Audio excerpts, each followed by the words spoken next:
বন্ধুরা, এই মানচিত্রটি একবার দেখুন। এখানে আপনি কি দেখতে পাচ্ছেন? শুধু নিউজিল্যান্ড, তাই না? আসলে 26শে সেপ্টেম্বর 2023 তারিখে সবচেয়ে বিখ্যাত ভূতাত্ত্বিক জার্নাল টেকটনিক দাবি করেছিল যে জিল্যান্ডিয়া নামক একটি মহাদেশ নিউজিল্যান্ডের নিচে ডুবে আছে। মজার বিষয় হলো, এই মহাদেশটি এত বিশাল যে ভারত, পাকিস্তান, নেপাল, ভুটান, বাংলাদেশ, শ্রীলঙ্কা এবং মালদ্বীপ নিয়ে গঠিত সমগ্র ভারতীয় উপমহাদেশ এই নতুন অষ্টম মহাদেশের চেয়েও ছোট। এখন স্পষ্টতই এটি কোনো ছোট খবর নয়। এটি এত বড় খবর যে তাৎক্ষণিকভাবে ভাইরাল হয়ে যায়। Times of India, Hindustan Times, economic Times, Times now, why on, NDTV সবাই এটি নিয়ে আলোচনা শুরু করে। কিন্তু একটা প্রশ্ন, যদি নিউজিল্যান্ডের নিচে এত বড় ভূমি থাকে তাহলে স্বাভাবিকভাবেই এটি হঠাৎ দেখা যাবে না, তাই না? তাহলে এত বছর ধরে এটি কিভাবে আমাদের চোখের আড়ালে ছিল এবং কেন এই সমস্ত সংবাদ নিবন্ধগুলি বলছে যে এই মহাদেশটি গত 375 বছর ধরে অজানা ছিল? আপনার কি মনে হয় নিউজিল্যান্ড এর পিছনে থাকতে পারে? কারণ নিউজিল্যান্ড হয়তো বছরের পর বছর ধরে এই জিল্যান্ডিয়ার মাধ্যমে সমুদ্র সম্পদের একটা বড় অংশ দখল করতে চেয়েছিল। আসলে 1982 সালে জাতিসংঘ একটি আইন পাশ করে, সমুদ্র আইন সম্পর্কিত জাতিসংঘের কনভেনশনে। এই আইনের অধীনে যে কোনো দেশ উপকূল রেখা থেকে 400 কিলোমিটার দূরে অবস্থিত এলাকা এবং সেখানে উপস্থিত প্রাকৃতিক সম্পদ এবং খনিজ পদার্থ সম্পূর্ণরূপে নিয়ন্ত্রণ করতে পারবে। সুতরাং নিউজিল্যান্ডের দৃষ্টিকোণ থেকে যদি এর নিচে ডুবে থাকা ভূমি একটি মহাদেশ হিসাবে প্রমাণিত হয় তাহলে তার অঞ্চল 6 গুণ বড় হবে। এর অর্থ হলো 6 গুণ বেশি প্রাকৃতিক সম্পদ এবং খনিজ পদার্থ তাদের নিয়ন্ত্রণে আসবে। এখন স্পষ্টতই যদি কোনো দেশের 6 গুণ বেশি সম্পদ থাকে তাহলে তার প্রভাব পড়তে বাধ্য। ফলে অর্থনৈতিক প্রবৃদ্ধিও 6 গুণ বৃদ্ধি পাবে এবং অবশ্যই এই সুযোগ নিউজিল্যান্ডের জন্য খুবই আশাব্যঞ্জক ছিল। এই কারণে নিউজিল্যান্ডের নিচে লুকিয়ে থাকা হারিয়ে যাওয়া মহাদেশের অধ্যায়টি পুনরায় খোলা হয়েছিল এবং এটি অধ্যয়ন করার জন্য নিউজিল্যান্ড সরকার অনেক আন্তর্জাতিক ভূতাত্ত্বিককে একটি বিস্তারিত গবেষণা করার জন্য ডেকেছিল, যেখানে এবার লক্ষ্য ছিল এই বিশাল ডুবে থাকা ভূমিখণ্ডকে একটি মহাদেশ হিসেবে প্রমাণ করা। এরপর এই সমস্ত গবেষকরা একসাথে একটি গবেষণা পরিচালনা করেন এবং যখন ফলাফল জনসাধারণের কাছে প্রকাশিত হয় তখন কেউ তা বিশ্বাস করেনি। এটি প্রকাশিত হয় যে নিউজিল্যান্ডের নিচের শিলাগুলির গঠন একটি মহাদেশের গঠনের সাথে সমুদ্রতলের চেয়ে বেশি মিল ছিল। অর্থাৎ সমুদ্রের তলদেশ বেশিরভাগই আগ্নেয়গিরির ব্যাসাল্ট শিলা দিয়ে তৈরি এবং মহাদেশগুলি মূলত গ্রানাইট শিলা দিয়ে তৈরি। তবুও সমুদ্রে নিউজিল্যান্ডের নিচে ডুবে থাকা ভূমিখণ্ডটি মহাদেশের মতো গ্রানাইট শিলা দিয়ে তৈরি ছিল। এর অর্থ সম্ভবত নিউজিল্যান্ডের নিচের ভূমিখণ্ডটি একটি অষ্টম মহাদেশ হতে পারে। এমনকি সম্ভবত এটি কোনো সময়ে প্যানজিয়া সুপার মহাদেশের একটি অংশ হতে পারে এবং সেই কারণেই নিউজিল্যান্ডের নিচে লুকিয়ে থাকা এই ভূমিখণ্ডের নাম জিল্যান্ডিয়া হয়ে যায়। কিন্তু এখানেই কতগুলো প্রশ্ন আমাদের মাথায় আসে। যদি এই অষ্টম মহাদেশটি 1982 সালে নিশ্চিত হয়ে গিয়ে থাকে তাহলে কেন এটি এখনো পর্যন্ত আমাদের ভূগোলের বইতে অন্তর্ভুক্ত করা হয়নি?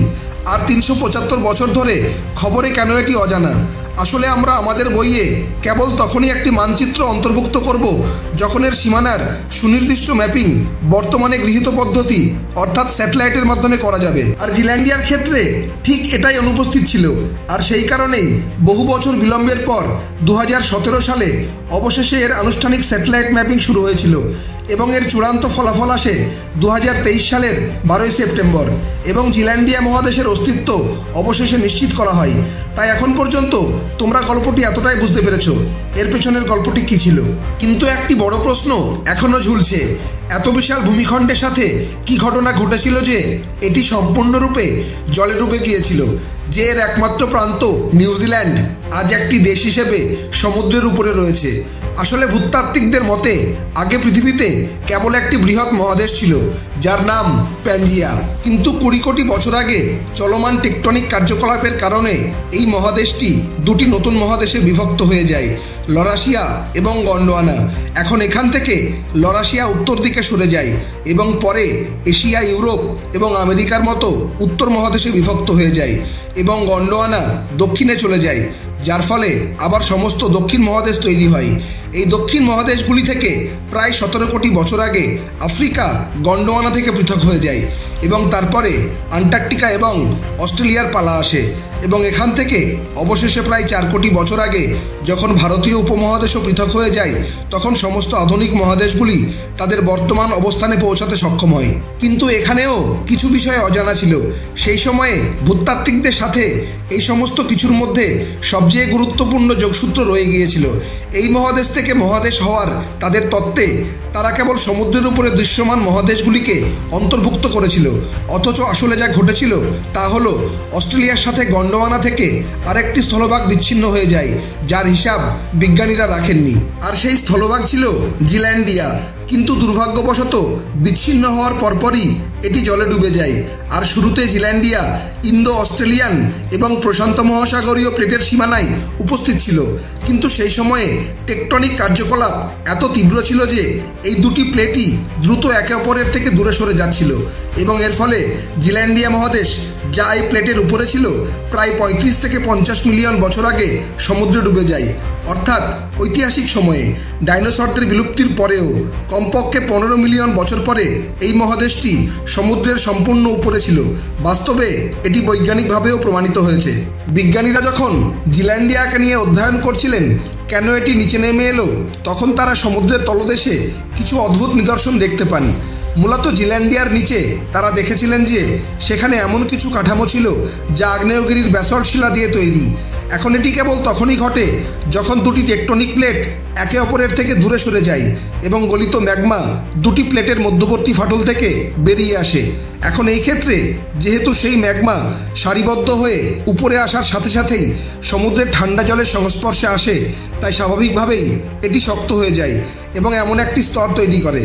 এখন যেহেতু এই গলিত ম্যাগমা হাজার হাজার বছর ধরে বেরিয়ে আসছে, তাই প্রতিটি নতুন স্তর এভাবেই বেরিয়ে আসছে এবং পাশগুলিকে আঁচড় দিচ্ছে। আর এই নকশার উপরে জিল্যান্ডিয়া ভূমিভাগ ডুবে যাচ্ছে। তাহলে এখন আপনারা জানতে পারলেন যে কেন আমরা সমুদ্রের উপরে জিল্যান্ডিয়াকে দেখতে পাই না। কিন্তু আবারও এটি অর্ধেক উত্তর। এই বিশাল ভূমিখণ্ড আমাদের চোখের সামনে অদৃশ্য ছিল, কেবল মহাদেশীয় সমুদ্রের নিচে থাকার কারণে নয়। এর অনুপস্থিতির একটি কারণ আমাদের অজ্ঞতা। আমাদের মতো আধুনিক বিজ্ঞানপ্রেমীরা কখনো পৃথিবীর একটি মৌলিক অসঙ্গতির দিকে মনোযোগ দিইনি। আপনারা কি কখনো ভেবে দেখেছেন কেন পৃথিবীর প্রায় সমস্ত মহাদেশ উত্তর গোলার্ধে অবস্থিত?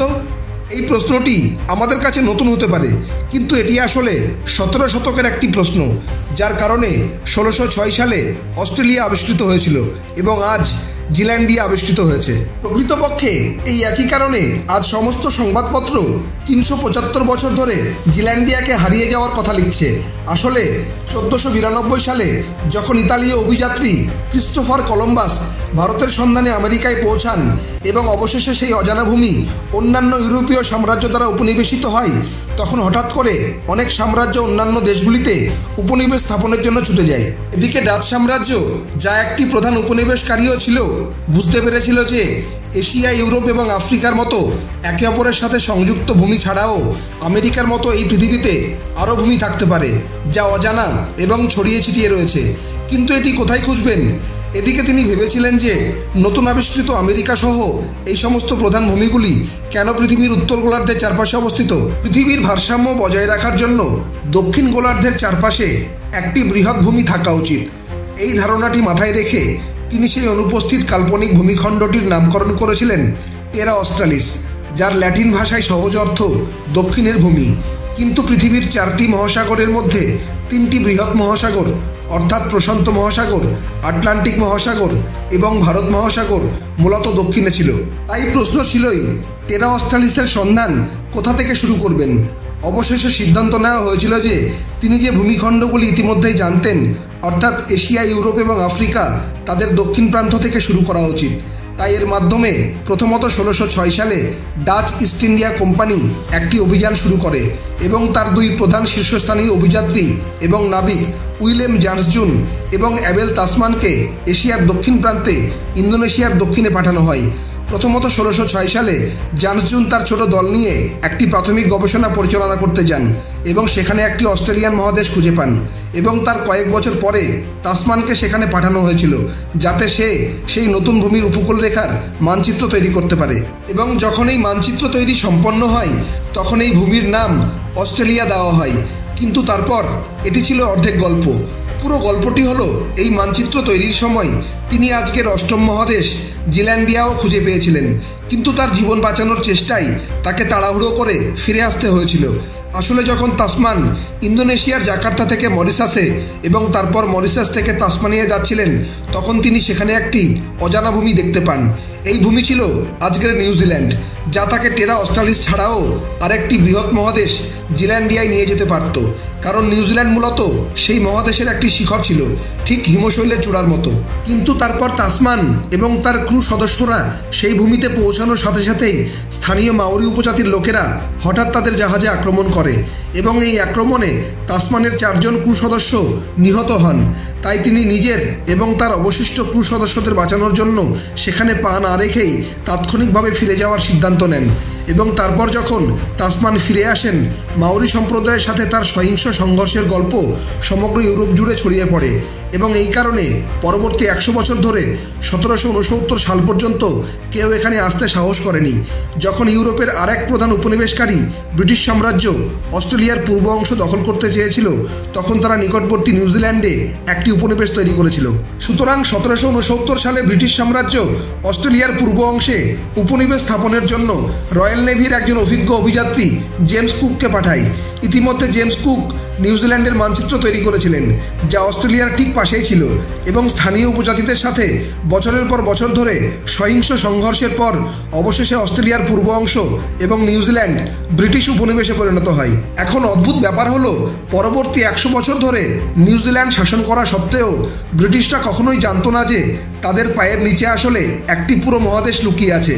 এবং তারপর 1840 সালে যখন নিউজিল্যান্ড ব্রিটিশদের কাছ থেকে মুক্ত হয় এবং তার নবগঠিত সরকার একজন স্কটিশ প্রকৃতিবিদ জেমস হেক্টরকে তাদের দেশের একটি বিস্তারিত মানচিত্র তৈরি করতে ডেকে পাঠায়, তখন তারা জানতে পারে যে নিউজিল্যান্ড দেখতে যতটা তার চেয়ে অনেক গুণ বড়, এত বড় যে এটি নিজে একটি পৃথক মহাদেশে পরিণত হতে পারে। এখন আপনারা নিশ্চয়ই ভাবছেন যে কেবল পাথরের গঠন এবং আকারের ভিত্তিতে কিভাবে নিউজিল্যান্ডকে একটি মহাদেশ হিসেবে ঘোষণা করা যায়।